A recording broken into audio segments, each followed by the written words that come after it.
ran on the chess group on Facebook, we recently asked who your favorite chess player of all time is, and Bobby Fischer won by a slim margin over Garry Kasparov. So I did want to make a video on a game that Bobby Fischer played, but I wanted to choose one that not many people are familiar with. I know most avid chess players have probably seen some of the most famous Bobby Fischer games that he played, whether that was the game of the century or against Spassky in the World Championships. But he did play a lot of other phenomenal games, and so that's kind of what I wanted to go over in this video. One of his many famous games that he played that just shows what a great chess player he is. This game was played between Fischer and Panno. Panno is a very strong GM. He was from Argentina. He was also a world junior chess champion. So a very strong player in his own right. Obviously against Bobby Fischer, one of the greatest chess players of all time. Not quite that strong, but definitely a very formidable opponent for Bobby Fischer to play at this time. So we'll go ahead and get into it. Bobby Fischer is playing the white pieces. Starts out with pawn to e4, and Panno responded with pawn to c5, the Sicilian defense.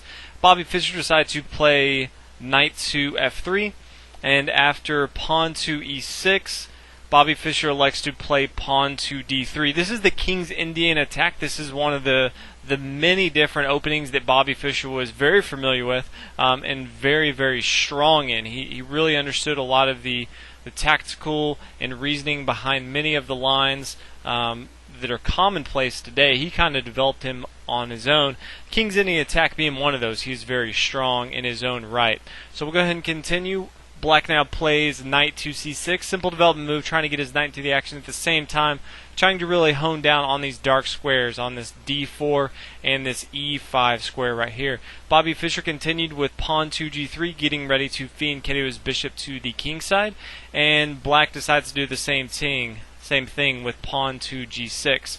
Now Bobby Fischer plays with his bishop feeding 𝐒𝐞𝐬 into g2, and Black does as well, bringing his bishop to g7. For those of you that are familiar with Bobby Fischer's style of play, it's always interesting to watch him in the beginning of a game because he always develops his pieces so methodically. He usually tries to gain center control with his pieces, and then anytime he sort of sees any sort of weakness in his opponent, he just strikes, and he strikes hard, and it's very hard to counter that. So just keep that in mind as we kind of look at how Bobby Fischer develops all his pieces, and then as soon as he starts to see a small weakness, he just kind of jumps on that. But from here, Bobby Fischer continues with his development with castling on the king side, and Black obviously has to get his knight out of the way. He brings his knight to e7, not a bad move, developing his knight, also connecting both his knights here on c6 and e7. At the same time, he does want to keep this long dark diagonal available for his dark square bishop here on g7 to attack. Now Bobby Fischer brings his rook to e1. You always want to support your pawns as they move up the board with your rooks behind them, so that's exactly what he's doing. And now Black plays pawn to d6. Obviously he wants to add a little bit of support to his pawn here on c5 as it is weak. At the same time, he does want to allow his bishop here, his light square bishop, to have a square if he ever does need to come here. Now Bobby Fischer here decides to play pawn to c3, getting ready to push forward with his pawn to d4. He already does have his knight here on f3. He does have a nice little defense for his king, so he really wants to start to control the center of the board here, especially with his pawns. Now Black does have two options. He can either bring his pawn to e5, try to attack. Now he has two attackers on this d4 square, but he does elect for his other move, and that is to castle on the king side. It's never a bad thing to get king side safety, although he did have another move to bring his pawn to e5 right away. Now from here, Bobby Fischer decided to go ahead and move forward with his plan with pawn to d4. Again, he does have this pawn on c3 defending, this queen here on d1, and also this knight here on f3, all defending this pawn on d4. Now Black decides to go ahead and start to exchange, so Bobby Fischer elects to continue to do that and takes with his pawn on d4. Now Black now starts to push up his pawn on d5, trying to attack in the center here, try to have some sort of control. And Bobby Fischer elects to decline this exchange and instead moves pawn to e5. And this is a brilliant move because it really puts a lot of pressure on these dark squares on the king side. This outpost on f6 is going to be a huge weakness for Black. If White can ever exchange off this dark square bishop, and get this key defender of this f6 square, then he can easily put a knight here on f6 as a great outpost, or if he wants to get another piece involved, he can always sit this here on f6. So this is a great move, especially since black was trying to control the dark squares. For Bobby Fischer to play this e5 move, it really puts a lot of pressure on black here. As most strong players do, they like to develop all their pieces, so black went ahead here and played bishop to d7, developing the rest of his minor pieces. Bobby Fischer continued to follow suit. He plays knight to c3, again getting all his pieces developed into the game, at the same time trying to get center control. You always want to develop your minor pieces in the early game towards the center, so they're not only in the action, but they're controlling the center, which is so important in the early game. Now from here, black decided to play his rook to c8. You always want to put your rooks on open files or semi-open files, meaning if there's no pawns or if there's one pawn on a file, you always want your rooks to go there. So this is a great move by black here, putting his rook on c8. This is exactly where he needs to be so that he can be active and be used as he was meant to be. Now Bobby Fischer went ahead and brought his bishop to f4. Again, he really wants to develop his last minor piece here, thinking about all the different places that he can bring it. He could have brought it somewhere else, but he does not want to block off his rook here on e1. Obviously, he would be blocking off his queen here on d2, and he doesn't want to extend it too far. There's no reason to bring it to h6 and lose it right away, and there's no reason to bring it right now to g5, so he went ahead and brought it to f4. Nice safe move developing, but at the same time getting all his minor pieces into the game so he can start to get his major pieces activated. It's always hard to look at a chess game, especially at a GM level, with such great chess mind, and say one specific move lost a chess game, because I think it's a accumulation of a lot of different moves together. A lot of times it's just brilliance from one side, but the next move from black is definitely questionable. He plays knight to a5, and while this does open up the c file for his rook, I don't feel like this is a great move for this knight here on a5. It's kind of lessening his active piece that he had here on c6, so I thought was a fine square. Kind of analyzing it, it may have been better for him to bring his knight to f5. After he done this, after Bobby Fischer brings his rook to c1, obviously Bobby Fischer wants to bring his rook to an active file here on c. Then black could even bring his pawn down to h5, trying to really hold down this square here on g4 if anyone wants to come to this g4 square to kick off this knight. This knight has a great outpost here on f5.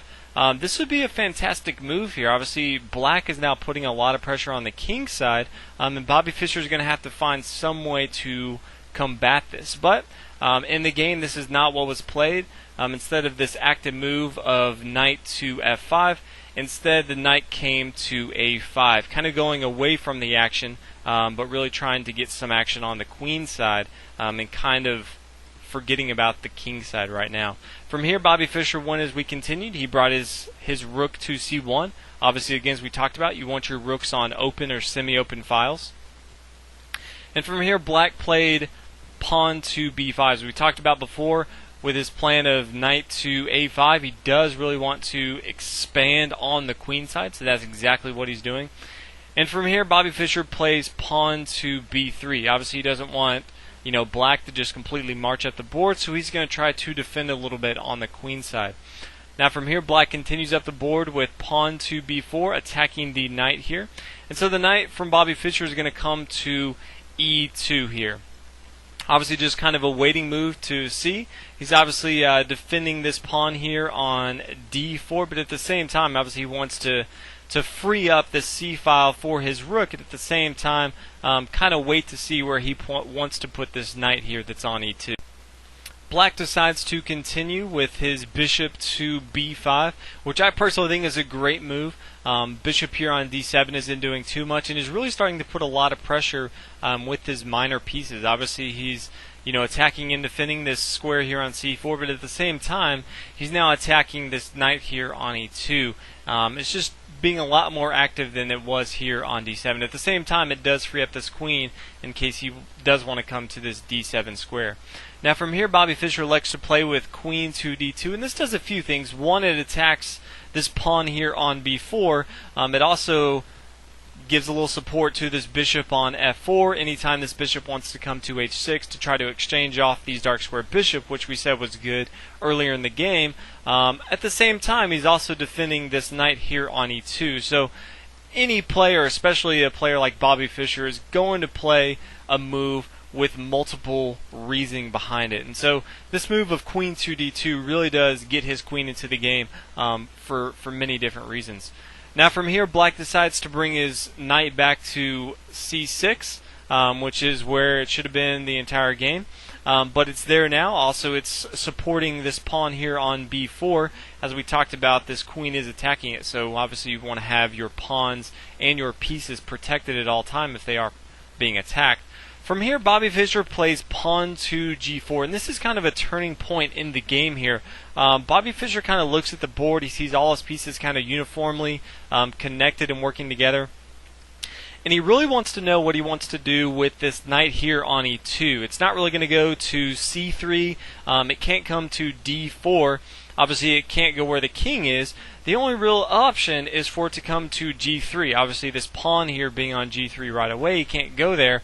So he decides to really take a stab at attacking the king's side. This obviously does open up a little weakness. Obviously, anytime you expand your pawns in front of your king does get a little weaker, but he does have plans of bringing his knight to g3. Now, in my opinion, Black really only had one move here, although this is not what he moved. I think that he has to play bishop takes on e2, just kind of looking at what Bobby Fischer's plan is. Obviously, you never want Bobby Fischer to overload all his pieces on one side, because with his creativity, it's just not going to go good for you. Now, later, Panno was asked why he didn't exchange this, and he said that he didn't want to give Bobby Fischer the bishop pair after he exchanged his bishop for a knight. If you look at this game, though, it is somewhat closed in the middle, so I don't really think the bishop pair is as strong as his advantage. Yes, you don't want to give Bobby Fischer a bishop pair, but in a closed game, it's not as bad. In this case, I do think, though, that Black had to play bishop takes on e2, but he didn't. Instead, he played pawn to a5, solidifying the defense on this b4 pawn, and at the same time allowing this knight here on c6, which is the key defender of the pawn on b4, to move around the board. So now he can get this other knight involved into the game. Now, obviously, Bobby Fischer is going to continue his plan as fast as possible. His knight's not going to do anything unless he gets it over to this g3 square, as we talked about. There's nowhere else for it to go. So Bobby Fischer immediately plays knight to g3. Black not completely acknowledging, or I guess respecting, the attack that Bobby Fischer is about to just unleash on the chessboard. Black continues to try to expand on the queen side by bringing his queen to b6. If you can look at it, there's not a lot of great attacking lines that Black has for the queen side. So it is questionable, why he did try to attack on the queen side when there's not many options, and at the same time you see Bobby Fischer start to materialize and attack on the king side. But for what it's worth, queen was played to b6, and Bobby Fischer just decided that he's going all out and he's going to take this black king here on g8. So he plays pawn to h4, just completely marching up the board. He realizes it's going to be really hard for his king to be attacked, even though he is pushing these pawns up, because most of the powerful pieces for black are on the queen side. So he realizes that he can kind of overload the king side and dominate and checkmate the black king here. So Black now kind of got the idea that, hey, I should probably start to maneuver my pieces back over to the king side, and he plays knight to b8.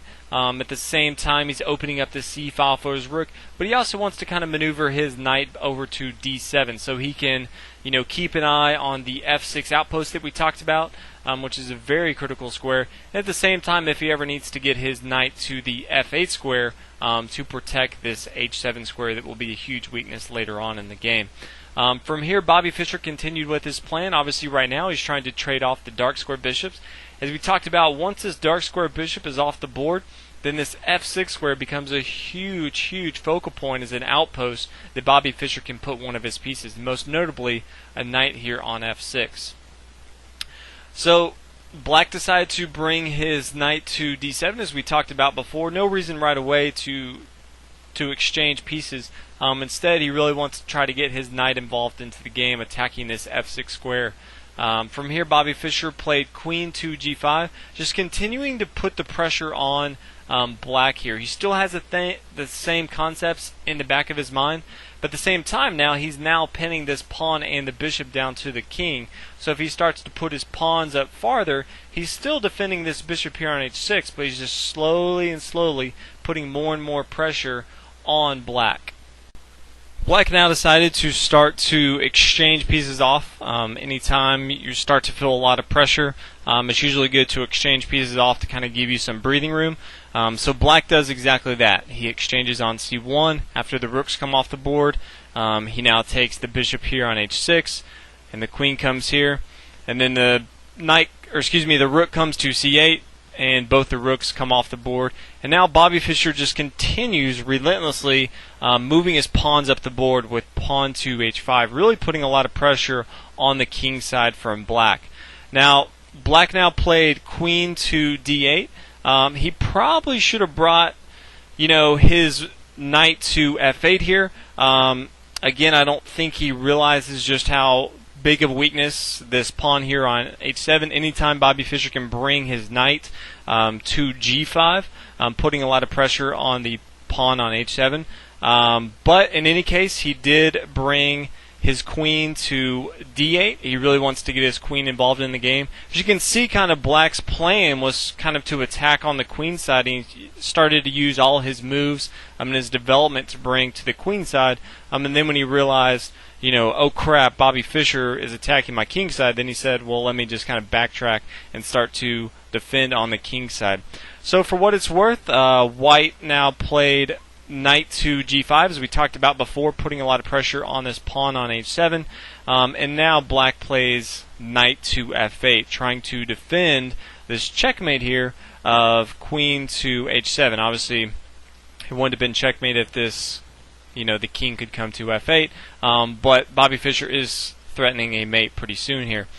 From here, Bobby Fischer has a fantastic move, and it's a bishop to e4. And the way this is great is because he obviously wants to get his light square bishop into the game, but at the same time, black cannot really take with his pawn here on e4, because after the knight comes to e4, the knight's going to come to f6, and this is going to be really hard for black to defend. Obviously, yes, Bobby Fischer is sacrificing a bishop here, but after his knight comes to f6, and there's no way for black to stop this, it's pretty much going to be game over. So black knows that he can't take on e4, so he decides to bring his queen to e7, really trying to get his queen involved in the game, try to protect the house, but it's just not going to work. From here, Bobby Fischer plays knight takes on h7, and after the knight comes and takes on h7, again, he is just sacrificing pieces because he understands the threat that he has,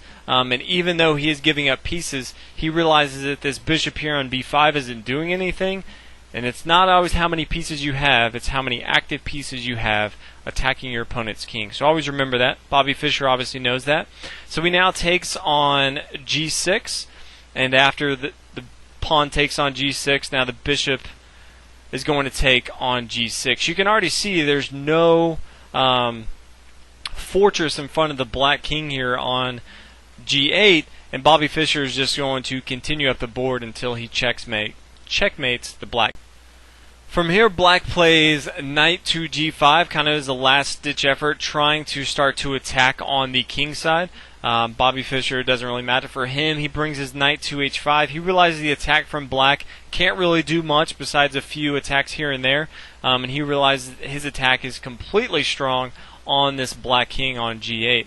So from here, the black knight comes to f3, just trying to harass the white king. It's kind of out of hope here, but decides to try to attack anyway. The king's going to come up the board. Knight's going to come to h4, try to check the king again, and the king's just going to come up the board.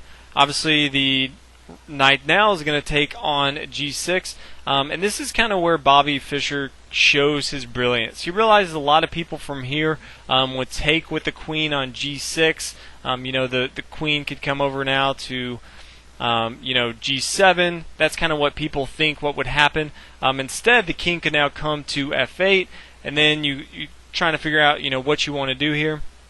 Instead, Bobby Fischer doesn't do what you expect. Instead, he plays knight to f6. And this is a fantastic move because the queen can't take because the pawn's supporting it. So what does the king do? The knight's pretty much a goner. So the king really doesn't have many options. His only move here is his king to f7. And from here, Bobby Fischer plays queen to h7, and from here, black resign.